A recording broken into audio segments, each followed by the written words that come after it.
Hi, I'm Paul Simon, landscape horticulturist with the National Gardening Association, and today we're going to talk about how to prepare your garden for planting. And now we're going to talk about how to clean and prepare your garden beds. Before you do that, you want to make sure that all your tools are ready to go for the season. You want to make sure that they're clean and sharp and ready. After that, we're ready to go and clean out our beds. The first step will be to clear any twigs, leaves, old deteriorated growth. A loose rake is best when clearing the garden. Heavy rakes and sturdy equipment may actually damage your perennials, so you want to be careful. Once the garden is cleared from the debris, you'll want to cut back your perennials in order to remove last year's foliage, stalks, and stems. Cut back the old growth as low as possible without damaging any new emerging growth. Sometimes the winter will have some freeze-thaw cycles that may have actually heaved up some of your perennial plantings.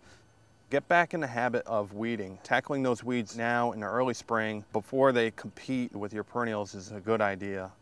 Take the time to inspect and prune your trees and shrubs as necessary in the early spring. Remove any dead or splintered growth, any growth that was damaged by the heavy snow or ice storms as well. Here we have a tree with some sucker growth at the base. It's good to remove sucker growth because it can rob nutrients away from the rest of the tree. So if we remove this, the rest of the tree will just be a lot more vigorous throughout the growing season. Cut them as low and as close to the stem as possible.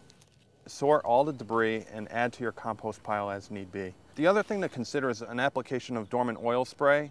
When temperatures are above 40 degrees but under 70, an application of this spray will help control against insects such as scale.